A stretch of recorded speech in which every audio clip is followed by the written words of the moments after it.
लखनऊ में महापौर सुषमा खरकवाल का सम्मान समारोह। विजयी भाजपा पार्षदों को किया जा रहा है सम्मानित। लखनऊ में सम्मान समारोह रखा गया है। बीजेपी की तरफ से IMRT बिजनेस स्कूल में किया गया सम्मानित। महापौर पार्षदों के साथ कई वरिष्ठ भाजपा नेता रहे मौजूद। फतेहपुर में माफिया आतिक का गुर्गा बताकर की दबंगई।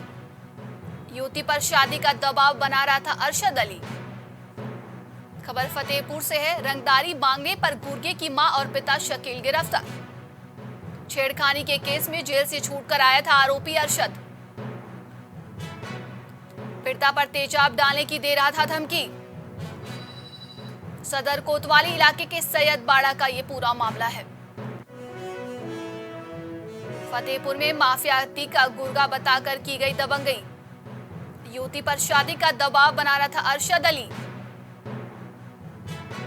रंगदारी मांगने पर गुर्गे की मां और पिता शकील गिरफ्तार। छेड़खानी के केस में जेल से छूटकर आया था आरोपी अरशद। पीड़िता पर तेजाब डालने की दे रहा था धमकी।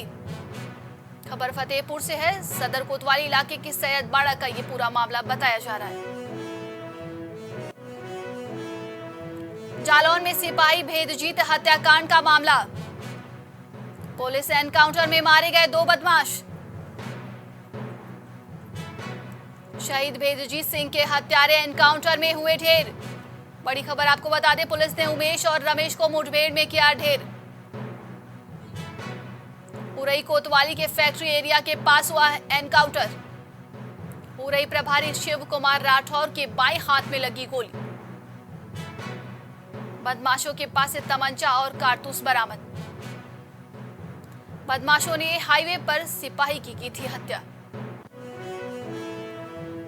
सिपाही भेदजीत हत्याकांड का मामला। खबर जालौन से है। पुलिस एनकाउंटर में मारे गए 2 बदमाश। शहीद भेदजीत सिंह के हत्यारे एनकाउंटर में हुए ढेर। ज्यादा जानकारी के लिए इस खबर में हमारे साथ संवाददाता कलीम जुड़ेंगे। कलीम, शहीद भेदजीत सिंह के हत्यारे जो हैं एनकाउंटर में ढेर हो चुके हैं। देखिए, जिस तरीके से जालौन में उरई हाईवे पर जो है पुलिसकर्मी एक ड्यूटी पर लगा हुआ था 10 मई को, उसकी जो है इन दोनों बदमाशों ने गोली मारकर हत्या की थी और इसकी तलाश में लगातार पुलिस टीम लगी हुई थी। लेकिन जिस तरीके से आज पुलिस को इन दोनों का इनपुट मिला था, पुलिस ने जिस तरीके से इन लोगों की घेराबंदी की थी, उस दौरान इन लोगों ने जब फायरिंग की है, उसी दौरान क्रॉस फायरिंग में इन लोगों को जो है ढेर किया गया। लेकिन इस दौरान एक जो दरोगा जी है वो भी घायल हो गए। फिलहाल जो दोनों बदमाश है उनकी जो पहचान की गई है, वो पहचान जो है कल्लू उर्फ उमेश और रमेश के रूप में हुई है। ये दोनों बदमाश साथी ही थे, क्योंकि ये लोग घटनाओं को अंजाम जिस तरीके से दे रहे थे, अगर इनके रास्ते में कोई भी पड़ता था, चाहे वो फिर पुलिसकर्मी हो या फिर सिविलियन हो, तो किसी को भी ये हत्या करने से पीछे नहीं हटते थे। और इसी तरह की घटना को इन लोगों ने 10 मई की रात को भी अंजाम दिया था, जिसमें एक सिपाही की मौत हो गई थी। फिलहाल आज इन लोगों को जो एनकाउंटर के दौरान ढेर कर दिया गया है और इसके साथ ही जो पुलिस अधिकारियों का कहना है कि इन लोगों का पूरा खाका भी तैयार किया जा रहा है कि आखिर इन लोगों के गिरोह में और कौन लोग हैं और आखिर ये लोग जिस तरीके से घटनाओं को अंजाम देते थे, फिर ये किस गिरोह के से जुड़े हुए हैं, इसका भी पूरा नेटवर्क खंगाला जा रहा है। तो कहीं ना कहीं ये कहा जा सकता है कि जिस तरीके से आज मुठभेड़ के दौरान 2 बदमाशों को ढेर किया गया है, तो कहीं ना कहीं इन लोगों का जो पूरा नेटवर्क है उसको भी पुलिस खंगालने में जुटी है और एक इस बड़े नेटवर्क का भी खुलासा करेगी कि आखिर इन लोगों को शरण भी कौन दिए हुए था। क्योंकि जो असलहे बरामद हुए, ये लोग असलहा कहाँ से ला रहे थे, इसकी भी पुलिस जो तफ्तीश करने की बात कर रही है। तमाम जानकारी के लिए बहुत बहुत धन्यवाद आपका कलीम। कानपुर में व्यक्ति की चाकू से गोद कर निर्मम हत्या कर दी गई। खबर कानपुर से है। घर के अंदर लहूलुहान अवस्था में मिला शव। भतीजे पर व्यक्ति की हत्या का आरोप। बड़ी खबर कानपुर से आपको बता दें, महिला मित्र संघ पर घर आया था आरोपी भतीजा। हत्या के बाद से महिला मित्र संघ फरार हुआ आरोपी। मामले में टीम गठित कर आरोपी की तलाश में जुटी पुलिस। विधुना थाना क्षेत्र के तुलसीपुर गांव का ये पूरी घटना बताई जा रही है। ज्यादा जानकारी के लिए इस खबर पे हमारे साथ संवाददाता अनिल जुड़ेंगे। अनिल, व्यक्ति की चाकू गोदकर हत्या कर दी गई है। जी बिल्कुल, मैं बता दूं कि विधुना थाना क्षेत्र के तुलसीपुर गांव का मामला है और ये मामला देर रात का था, जब एक भतीजा उसका भतीजा अपनी महिला मित्र के साथ उसके घर आया था। अब एक मामूली से विवाद में घटना का इतना बड़ा अंजाम दे दिया उसने कि अपने चाचा को चाकू से गोद कर हत्या कर दी थी। हालांकि पुलिस ने पूरे प्रकरण को संज्ञान में लेते हुए मुकदमा दर्ज कर लिया। मुकदमा दर्ज करने के बाद में जो मृतक व्यक्ति था उसको लाश को पोस्टमार्टम के लिए भेज दिया गया और साथ ही जो भतीजा है भतीजे को जहाँ घूमने के लिए पुलिस टीम लगी हुई है। अब देखने वाली बात होगी कि भतीजा कब तक गिरफ्त होता है और गिरफ्तार होने के बाद कब तक बड़ी कार्रवाई की जाएगी। तमाम जानकारी के लिए बहुत बहुत धन्यवाद आपका अनिल। ईडी को मुख्तार अंसारी के करीबी जितेंद्र सापरा की तलाश है। मुख्तार अंसारी के करीबी आर्थिक साझेदार की ईडी को तलाश। नई दिल्ली और प्रयागराज में जितेंद्र सापरा की जा रही तलाश है। ईडी को मुख्तार अंसारी के करीबी जितेंद्र सापरा की तलाश है।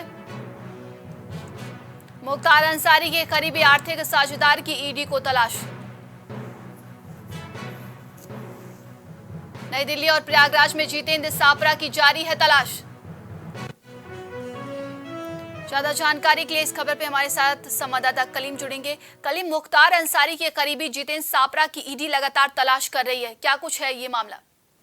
नंदनी जी, जिस तरीके से मुख्तार अंसारी को 10 साल की जो सजा हुई है उसके बाद ये बांदा जेल में भले ही बंद है, लेकिन उनकी मुश्किलें जो है वो लगातार बढ़ती जा रही हैं और इसी को लेकर के जो ईडी की टीम है वो भी इनकी संपत्तियों का पूरा खाका तैयार की हुई है। लेकिन इस वक्त जिस तरीके से जो मुख्तार अंसारी का काफी करीबी जितेंद्र सापरा जो है उसकी तलाश में ईडी की टीम जगह जगह छापेमारी कर रही है, क्योंकि जो एक बड़ी बात कही जा रही है कि जितेंद्र सापरा जो इसकी निवेश की इसकी जो आपराधिक से जो कमाई थी वो कमाई को ये लगातार निवेश कर रहा था। फिर चाहे फर्म की बात की जाए या फिर कंपनियों की बात की जाए, उनमें इसका जो है निवेश किया था और जमीनें खरीद फरोख्त का भी काम किया था। फिलहाल जिस तरीके से ईडी अब इस मामले में अपनी कार्रवाई तेज कर रही है, तो जो कहा जा सकता है कि जितेंद्र पासरा जो है उसकी गिरफ्तारी के बाद कई और भी खुलासे हो सकते हैं। लेकिन जिस तरीके से बात सामने आई कि जितेंद्र पासरा जो इसका एक करीबी माना जा रहा है, उसने जो फर्मों में पैसा लगाया हुआ है उसमें जो है मुख्तार के दोनों बेटे और उसकी जो पत्नी है उसकी भी फर्म के नाम पे कंपनी है, उसमें भी इसके द्वारा काफी पैसा लगाया गया जो कि अपराध से जुड़ा हुआ पैसा बताया जा रहा है। लेकिन फिलहाल अब कहा यह जा रहा है कि जब तक जितेंद्र पासरा जो है जब तक गिरफ्तार होगा तो कहीं ना कहीं जो अवैध संपत्तियां हैं उसका भी पूरा खाका तैयार करेगी और उसकी एक पूरी रिपोर्ट का तलब करने के बाद जो है उसको जो अपने कस्टडी में लेगी। लेकिन एक बड़ी बात यह है कि जिस तरीके से मुख्तार के खिलाफ शिकंजा कसता जा रहा है, तो इसमें कहीं ना कहीं जो मुख्तार की पत्नी भी फरार है तो उसकी तलाश में भी जो उसकी नाम पर भी संपत्तियां हैं उसको भी जब्त करने की पूरी तैयारी भी में लगी हुई है। लेकिन अभी तक जो खाका पूरा तैयार है उस खाके के आधार पर अभी ज्यादा कुछ सफलता नहीं मिली है, क्योंकि मुख्तार की जो पत्नी है वो भी लगातार फरार है और जो करीबी बताया जा रहा है जिसकी तलाश है जितेंद्र पासरा वो भी अभी तक फरार है। तो कहीं ना कहीं कहा जा सकता है कि जब तक गिरफ्तारी नहीं होगी तब तक पूरा खाका भी एक तरीके से तैयार नहीं किया है। लेकिन हाल ही में जिस तरीके से कार्रवाइयां भी हुई हैं तो उसको लेकर के कहा जा रहा है कि जिस तरीके से आर्थिक जो नुकसान पहुंचा है, क्योंकि ये आर्थिक मजबूत दे रहा था माफियाओं को, तो कहीं ना कहीं ये उस पर भी एक बड़ी चोट देने की तैयारी हो रही है। तमाम जानकारी के लिए बहुत बहुत धन्यवाद आपका कलीम। आईबी के अधिकारी के परिजनों से हुई बस सलूकी, बड़ी खबर लखनऊ से आपको बता दें। सपा पूर्व विधायक गोमती यादव पर लगा मारपीट का आरोप। बड़ी खबर लखनऊ से है। आईबी अधिकारी ने गाजीपुर थाना में लिखित शिकायत की।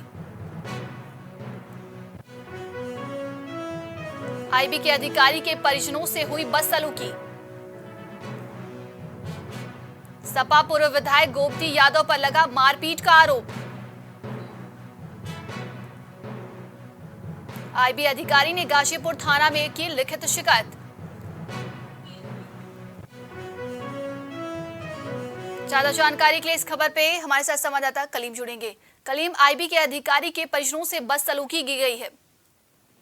देखिए, जिस तरीके से जो है जो आईबी के अधिकारी हैं उनका नाम सुरेश सिंह सेंगर है, गाजीपुर के में रहते हैं रविनपल्ली में, और उनका जो आरोप है कि उनके घर के पास ही में पूर्व सपा विधायक गोमती यादव रहते हैं। उनके ऊपर कई बार आरोप भी लगाए जा चुके हैं, लेकिन इस बार जो लिखित शिकायत की गई है उसमें कहा यह जा रहा है कि गोमती यादव जो है उनके घर के पास में रहते हैं और जो उनके घर का सामान जी। है वो भी लगातार उनके दरवाजे पर लगा दिया जाता था, जिसको लेकर के बेटे ने विरोध किया तो बेटे की पिटाई की गई। इस दौरान जो उनकी पत्नी और परिवार के जो अन्य लोग थे वो लोगों ने जब विरोध किया तो उनके साथ भी मारपीट के साथ बदसलूकी की गई और जान से मारने की धमकी देने का भी आरोप लगाया गया है। फिलहाल ये पूरी घटना जो बताई जा रही है कि जो गोमती यादव के घर पर सीसीटीवी लगा था उसमें कैद है, लेकिन जब इस मामले में शिकायत की गई है पुलिस को तो पुलिस का कहना है कि इस मामले में पूरी तफ्तीश की जा रही है, तफ्तीश के बाद ही इसमें कार्रवाई होगी। लेकिन एक बड़ी बात ये सामने है कि जिस तरीके से आईबी का जो अधिकारी है वो इस मामले को लेकर के पुलिस की शिकायत करता है, लेकिन पुलिस इस मामले को गंभीरता से ना लेकर एक ढुलमुल रवैया अपनाते हुए सीसीटीवी खंगालने की बात करती है और सीसीटीवी के आधार पर कार्रवाई करने की बात करती है, लेकिन अभी तक इस मामले में केस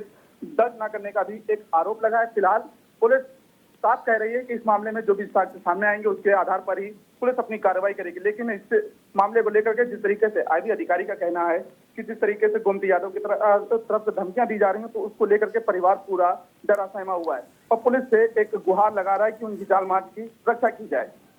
तमाम जानकारी के लिए बहुत बहुत धन्यवाद आपका कलीम। राजधानी लखनऊ में यूपीपीएससी की परीक्षा शुरू हो चुकी है। डीएम ने लिया परीक्षा केंद्रों का जायजा। राजधानी लखनऊ में यूपीपीएससी की परीक्षा शुरू। राजकीय बालिका inter college, jubilee inter college का जायजा लिया। सीसीटीवी से डीएम ने परखी सभी केंद्रों की व्यवस्था। नकल विहीन परीक्षा कराने के निर्देश। राजधानी लखनऊ में यूपीपीएससी की परीक्षा शुरू। डीएम ने लिया परीक्षा केंद्रों का जायजा। राजकीय बालिका inter college, jubilee inter college का जायजा लिया गया। महापौर सुषमा खरकवाल का सम्मान समारोह। खबर लखनऊ से है। विजयी भाजपा पार्षदों को किया जा रहा है सम्मानित। आईएमआरटी बिजनेस स्कूल में किया गया सम्मानित। भाजपा की तरफ से सम्मान समारोह रखा गया है। महापौर पार्षदों के साथ कई वरिष्ठ भाजपा नेता रहे मौजूद। ज्यादा जानकारी के लिए इस खबर पे हमारे साथ संवाददाता विभांशु जुड़ेंगे। विभांशु, भारतीय जनता पार्टी की तरफ से सम्मान समारोह रखा गया है। जी नंदनी, आपको बता दें कि कल नगरीय निकाय चुनाव के नतीजे आए, जिसके बाद अगर बात करें तो भारतीय जनता पार्टी ऐतिहासिक जीत हासिल की। बात करें तो उत्तर प्रदेश के 17 नगर निगम में से 17 पर पूरी तरह से क्लीन स्वीप करते हुए और एक ऐतिहासिक जीत हासिल की, अपने ही रिकॉर्ड को ब्रेक की। तो वहीं अगर बात की जाए राजधानी लखनऊ की, तो राजधानी लखनऊ में आज नवनिर्वाचित मेयर सुषमा खरकवाल और लखनऊ के 110 वार्डों के तमाम जो पार्षद हैं उन लोगों को आज सम्मान समारोह रखा गया है। इस सम्मान समारोह में अगर बात करें तो भारतीय जनता पार्टी के पूर्व मंत्री महेंद्र सिंह, भाजपा नेता और राजनाथ सिंह के पुत्र नीरज सिंह और लखनऊ पश्चिमी से विधायक नीरज गोरा, बीकेटी से विधायक योगेश शुक्ला समेत एमएलसी पवन सिंह चौहान इसमें सम्मिलित हुए। बात की जाए तो आईएमआरटी बिजनेस स्कूल में ये सम्मान समारोह रखा गया था और आने वाले दिनों में अगर बात की जाए तो सुषमा खरकवाल जो कि भाजपा की मेयर प्रत्याशी रही, अब वो विजेता है, लखनऊ की मेयर है, वो हफ्ते दिन के भीतर 110 वार्डों में घूमकर पदयात्रा की और कहीं ना कहीं अपनी बातों को बेहतर ढंग से रख पाई, जिसका नतीजा है कि उनके सर पर मेयर की जो ताज है वो सजा।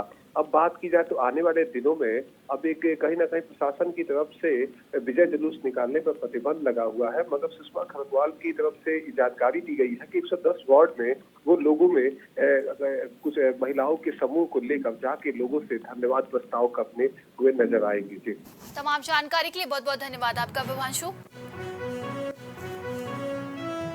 आईसीएसई बोर्ड के 10वीं और 12वीं के रिजल्ट घोषित कर दिए गए हैं।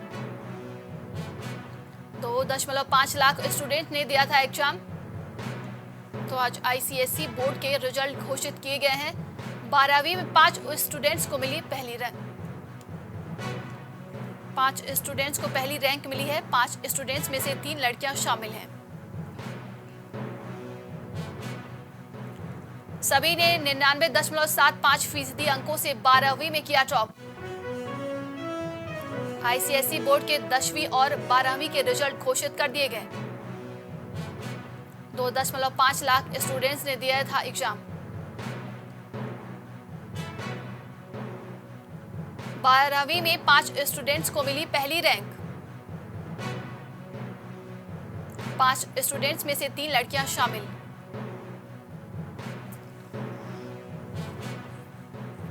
सभी ने 99.75% अंकों से 12वीं में टॉप किया है। एकेटीयू को मिला नया कुलपति, बड़ी खबर लखनऊ से आपको बता दें। जेपी पांडे बने एकेटीयू के कुलपति। एकेटीयू को नया कुलपति मिल चुका है। जेपी पांडे बने हैं एकेटीयू के नए कुलपति। प्रोफेसर जयप्रकाश पांडे एकेटीयू के वीसी बने हैं। राज्यपाल आनंदीबेन ने की नियुक्ति। पूर्वोत्तर रेलवे की डीआरएम इज्जत नगर को मिली धमकी। 12 मई को कई नंबरों से आए फोन कॉल से मिली धमकी। युवक ने पहले शुरू की आपत्तिजनक बात, फिर दी धमकियां। डीआरएम रेखा यादव ने थाने में दर्ज कराई रिपोर्ट।